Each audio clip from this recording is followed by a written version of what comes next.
1st July, Doctor's Day. Someone's hope, someone's hero. Doctor's Day is celebrated on the 1st of July every year throughout the world. This day is celebrated in the world to pay tributes to the physicians and their contributions to the society. Doctor's Day is celebrated in the honor of birth and death anniversary of Dr. Bidhan Chandra Roy. He was felicitated with Bharat Ratna Award in 1961. He was a renowned physician, freedom fighter and former Chief Minister of the state of West Bengal.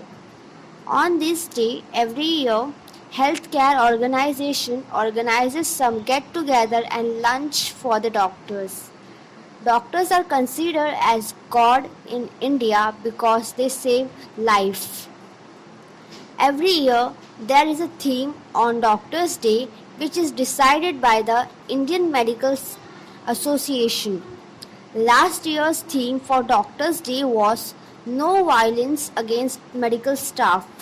So, in my today's speech, I am going to highlight some important points on Doctor's Day to give the respect to their contribution to the world.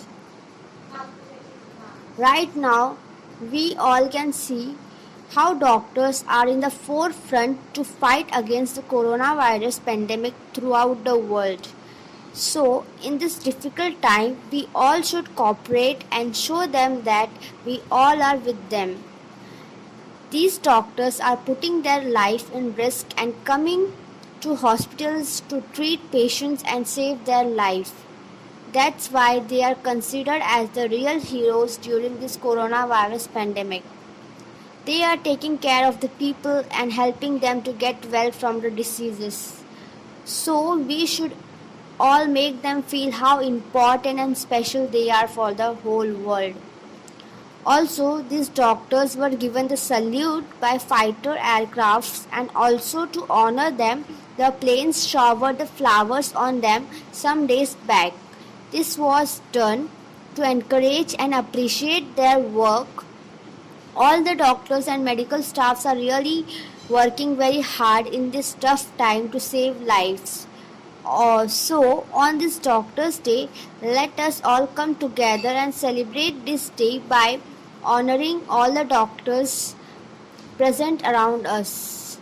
This will make them feel that they are not alone but the whole country is with them. Lastly, I would suggest you all to be at home and stay safe. Also, please do not harm any medical staff and doctors. Always give them the respect which they deserve as they are the lifesavers during this hard time. Thank you so much. If you like the video, please share the video as much as possible and do comment on it and subscribe to our channel.